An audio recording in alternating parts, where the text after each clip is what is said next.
Welcome back, everyone. Welcome back to another day, another week, another edition of the StarCraft Evolution Fall Championship Group D. Oh boy, it's great to be here, great to be back once again. This time, I'm on my own. Of course, I'm your host, ZvP, joined by my plushies, not by Yaku of the Zaku. Shout out to Yaku, by the way. He has been joining me throughout the entire week, covering Group A, Group B, and Group C as well.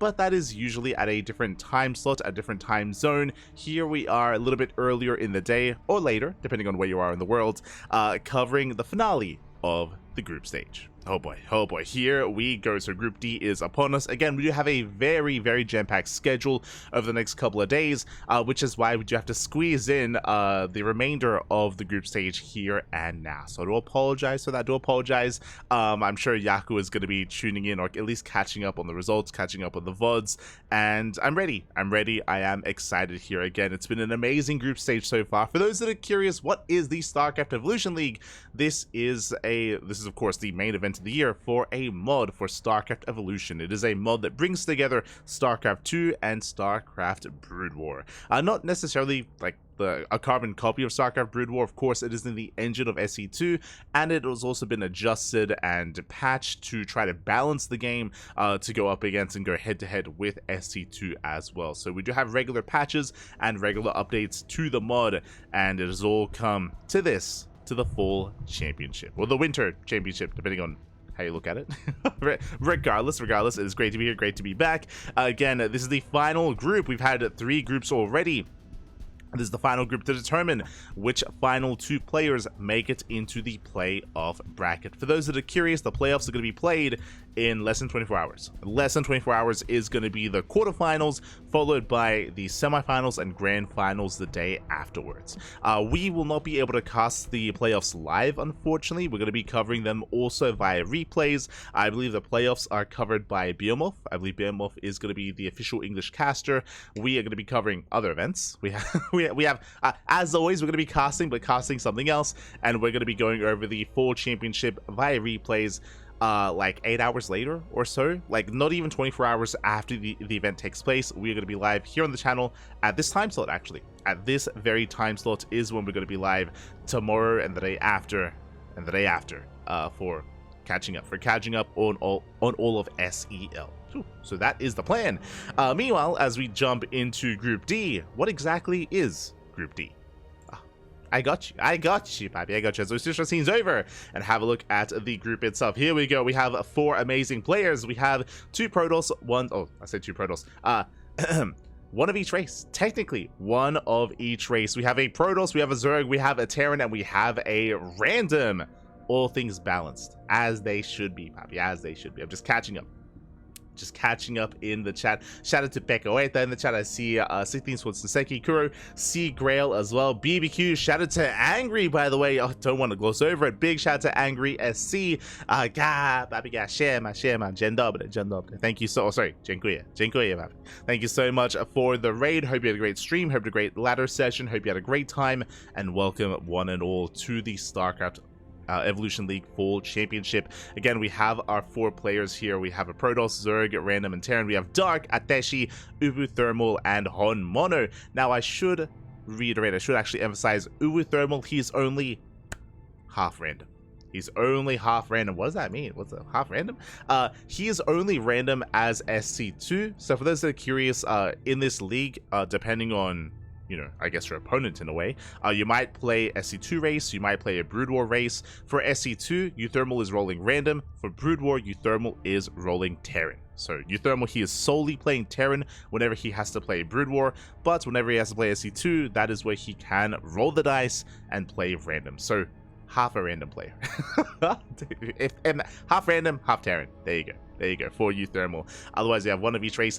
And this is going to be an interesting group here because, from my understanding, Euthermal has been playing a lot of StarCraft Evolution. He has enjoyed it quite a lot. He's been enjoying himself. I mean, in general, it's just a really fun kind of game mode.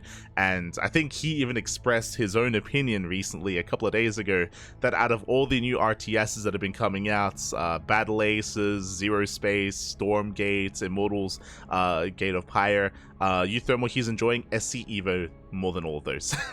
So he's already expressed his opinion that he is enjoying it much more than all the other upcoming RTSs, but we'll see if that opinion is translated into his performance in the group stage. We shall see. Coming into this, I do favor Honmono quite a bit. I know Honmono, actually, now that I think about it, I was going to say Honmono has been dedicating a lot of time to StarCraft Evolution. I've heard that Thermal has been dedicating a lot of time to this mod as well, but I haven't seen it come into fruition. He has not played in the weekly events, so from my understanding, it's only been custom games, so I don't know how good he is in this game mode. So I'm curious how Thermal performs. Otherwise, I'm going to be favoring Honmono to make out of the group. Ateshi has also been putting in a lot of work. Ateshi, he recently played in a show match, a PvP show match, where we had a group stage with Ateshi, with Rebellion, with Lunacy, with a lot of the top Protoss players in StarCraft Evolution, just to not balance, but just to test balance changes and try to find out the solution to trying to balance and trying to patch PvP specifically, and Ateshi came out on top. So Ateshi is a very strong player in his own right, so I do think he can achieve quite a bit here, but the big question mark is going to be Dark. Big question mark is going to be Dark here. Ooh, as we do enter this. Also, I should also mention as well, be very careful with the link in the chat. Spoilers are there. As a reminder, we are covering this by replays. I have no idea what happened. If you do spoil anything in the chat, you will be timed out or banned at the worst, but we of course are going to be going over the group stage here and now, and again the playoffs thereafter as well. So just bear that in mind and be careful when it comes to looking at spoilers in the chat, or going for the link in the chat, I should say. So do be careful, as spoilers are there. Otherwise, here we go. We're going to be jumping in. And again, sorry, I was just in the middle saying that Dark is an enigma, right? Dark, he's an enigma. I don't think he's played too much of StarCraft Evolution. I believe he played in the Soup event. There was like an Afrika TV /Soup, like kind of, I wouldn't say show match, but like an invitational. There was an invitational that was held like 2 or 3 months ago at this point, and all the top Korean Brood War and SC2 players were invited.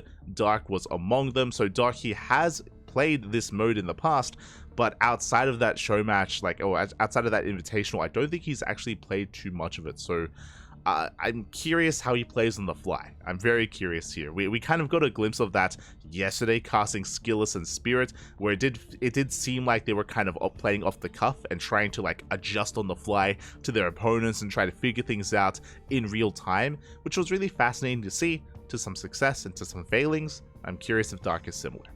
For now, though, we have our series. We have our first series here. It is going to be that PvZ between Dark and Ateshi. Game 1, going to be on Troy. Let's go. Let us go. It's all good. It's all good when it comes to... I mean, you can post a link, just, just warning of spoilers if you do go to that link, as it does have results already of the group. But here we go. We are jumping into game number 1.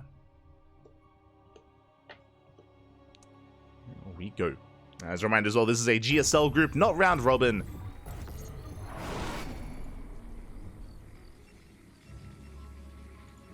And here we go. And spawning in the top left-hand corner, of Troy, we have the Brood War Protoss player, the South Korean Protoss. It is Ateshi.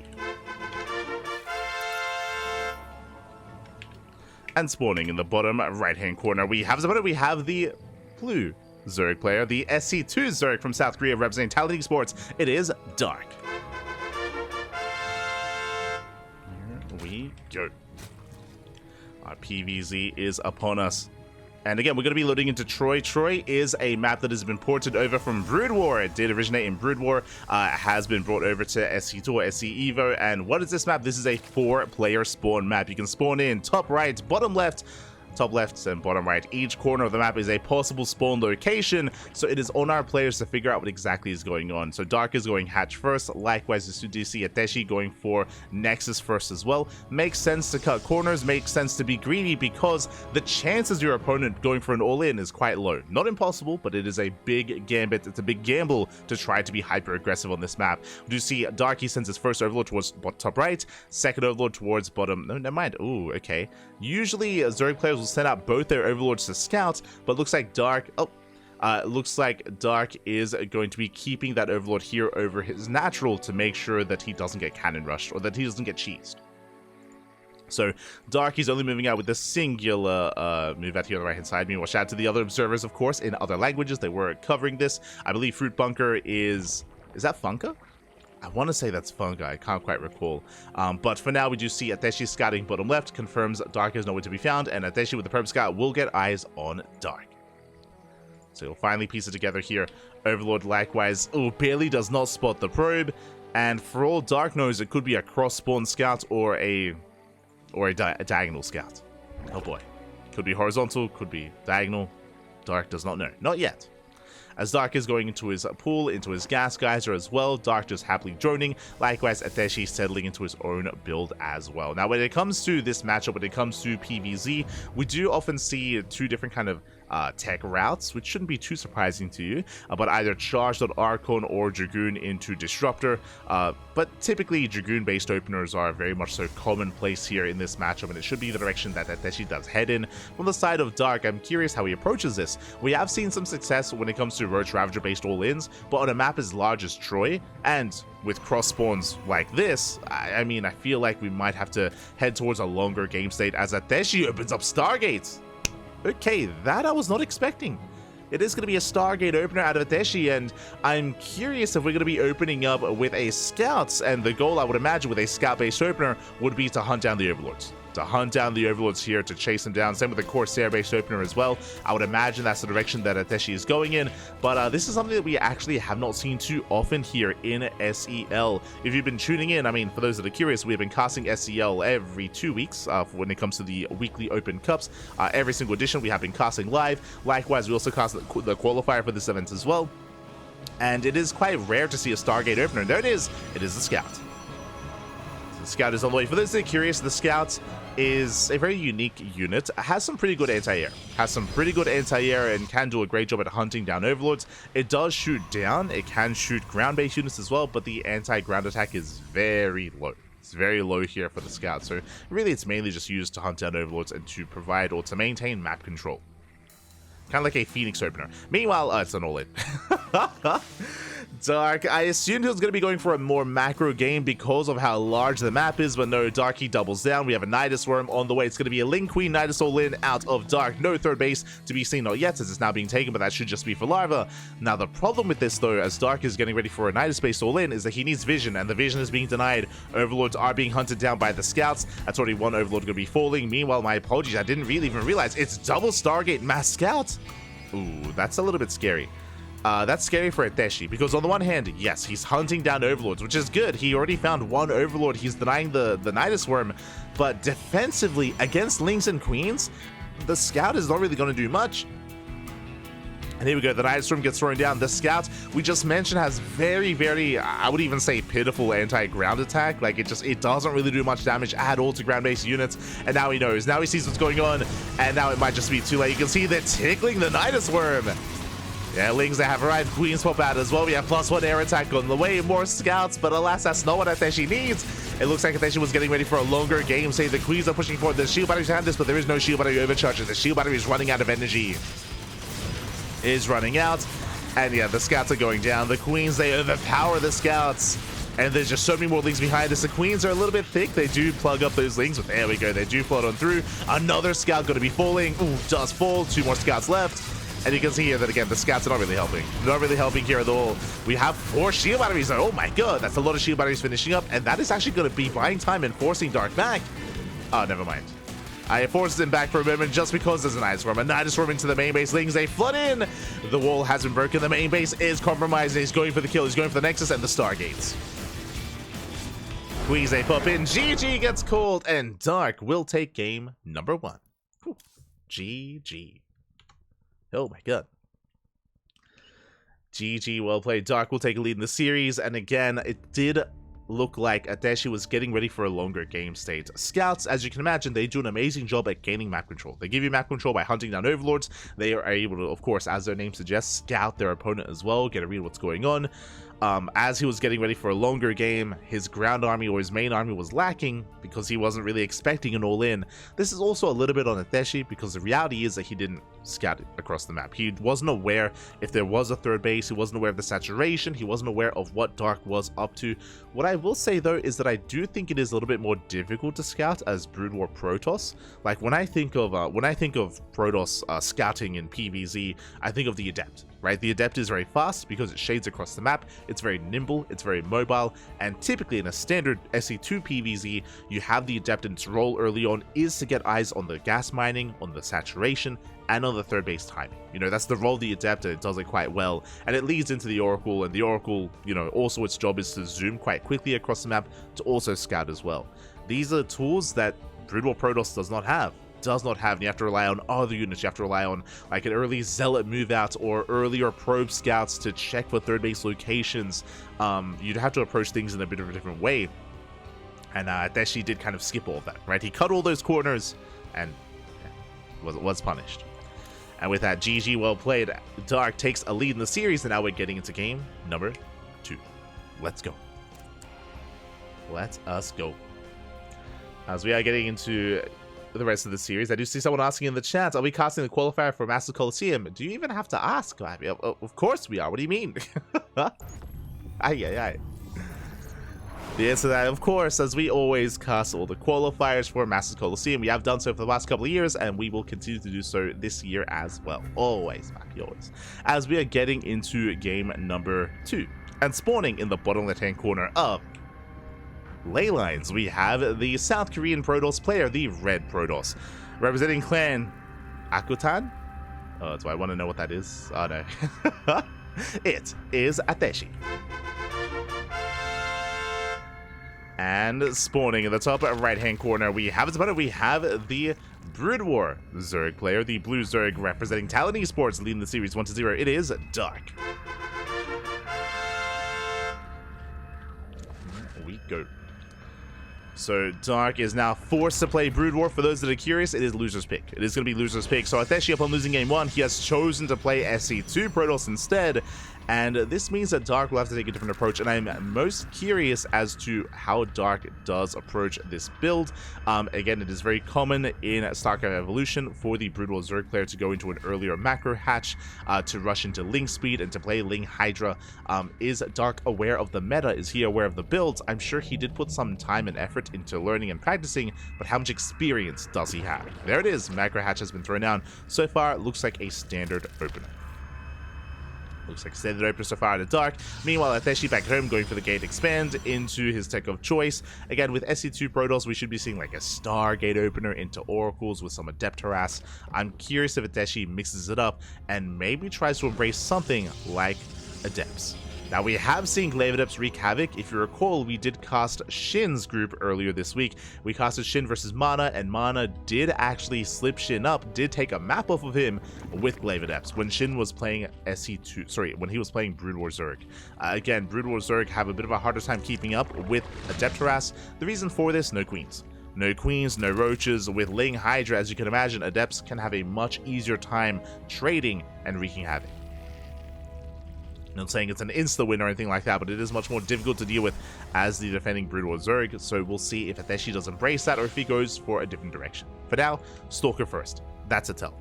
Stalker first is very uncommon here. This does tell us that Ateshi is more concerned with denying vision and denying scouting than he is with scouting his opponents. I mentioned before, I was talking about how, you know, some of the tools of SE2 Protoss are early Adept scouting, and I mean, that's why with the Adept first, that means that Ateshi is going to be in the dark as to what's going on, and he's more concerned with what he's doing. And there it is, Robo. So this all lines up. This all lines up. Stalker first is nice scouting, which means he's not going for a standard opener. This feels like a 2-base all-in. This looks like a 2-base all-in here. Robo into Gateway. Now this could be an Immortal Sentry all-in. Could be like a bit of a Soul Train. This could be for a fast Warp Prism into a Slow Lot all-in. That is a bit of an old school build from a couple of years ago, but still very much so viable. I'm curious if he goes Immortal or Warp Prism first. I'm curious where Ateshi takes us. Now, Dark, upon seeing the Stalker, this doesn't mean that it's going to be an all-in, but it's like a big possibility. You know, it's definitely suspect here from Ateshi. as Dark is going for extra hatcheries. He's going for his tech of choice. We spoke earlier, Ling Hydra is the go-to. There it is, Hydra's on the way. Now what I'm concerned by is that Dark, if you noticed, no Ling speed.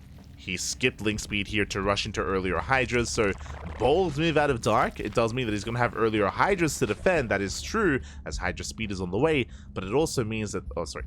Yeah, Hydra speed is on the way, but it also means that there are no Lings to keep up, which means I'm still like concerned here for Dark. Second Overlord comes in, he confirms. He sees everything. He sees the Robo, he sees all the gateways as well. He knows. He knows that he has to focus on defense. I would love to see some sunken colonies. I'd love to see some colonies, some sunken colonies morphed in to help defend, to help keep up. As Hydras are amassing. Dark, he's cutting workers at 40. He's on 3 gases. 3 gas saturation should be enough to allow for Hydras to build up. And there it is. We have the colonies on the way. 1 may not cut it though. We're going to need more than that.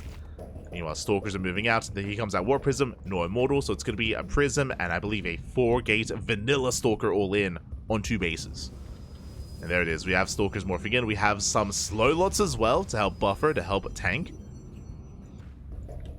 Meanwhile, Hydras are amassing. There's going to be 1 creep colony. That's a good amount of Hydras. And we'll see how this dynamic plays out here. These are going to be speed Hydras, thankfully, as speed is finishing up. And that's a lot of Hydras, a lot of Slowlings as well. Dark taking this very seriously, and he has amassed quite an army. And I feel like Dark should be okay. Again, if Dark had droned up his 3rd, I'd be concerned. But he didn't. He did not drone up his 3rd base. He did not saturate.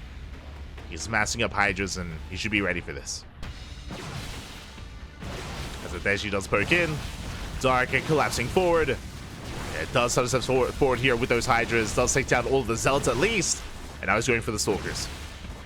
Trying to collapse on those Stalkers. Ling speed finally has begun. Ling speed is on the way. Without Ling speed, Ateshi should be able to escape. He should be able to back up, but he does lose all of his Zealots. And remember, Ateshi was all in. Ateshi was all in. There's no extra gases. There's no Forge. 2 more gates on the way, getting up to 6 gateways. Oh my god.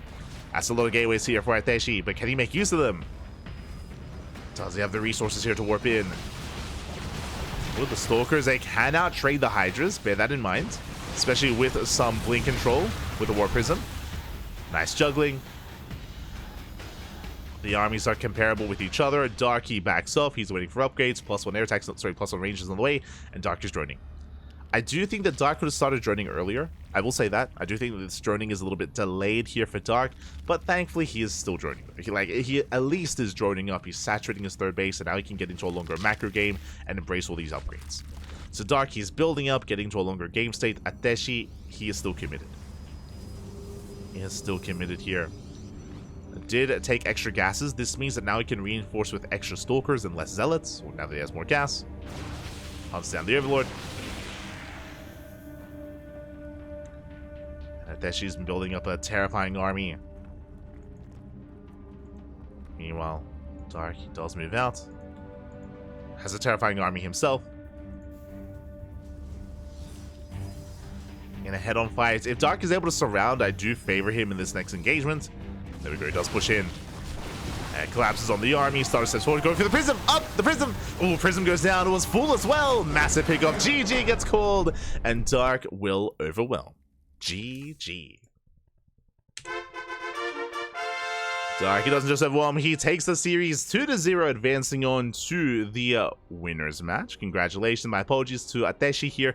Again, it was an interesting build to go for a 2-base all-in. Unfortunately, Dark was, for the most part, aware of what was happening. I should also emphasize a big moment for Dark was the second Overlord. If you remember, a second Overlord came into the main base and saw everything. Saw the Robo, saw the gateways, saw the gases. He saw everything that he needed to tell himself not to drone, to cut workers at 40 and make nothing but Hydras. Nothing but Hydras. So a really good scout, a really good reaction by Dark. This is where I put a little bit of onus here on Ateshi, where he did do a good job at zoning away the first Overlord, not the second. He did not have another Stalker set up in the main base to deny the scout, to try to give Dark pause and maybe fake out a DT opener, maybe fake out Glaive of Depths, maybe fake out something different. So again, there was kind of nothing else there as Dark saw everything, and with that, responded quite nicely. GG. GG, well played. Dark does take the first series 2-0. As a reminder, these are all best of 3s, and now we are getting ready for our second series of the night. Oh boy, we're getting ready for something that I'm not sure if I'm ready for. Honmono versus Uwu Thermal. Oh boy. Oh boy, Thermal versus Honmono up next. Again, I did mention that I'm familiar with Honmono, and he has been putting in a lot of work into StarCraft Evolution. When it comes to Thermal, I'm less certain of. I'm less certain of Thermal. So we'll see. We'll see how this all comes to pass. We'll see how it all comes together here. As we are jumping into game number 1. Let's go. Game 1 here. The second series of Group D. I would not even be surprised if this goes to the ace match.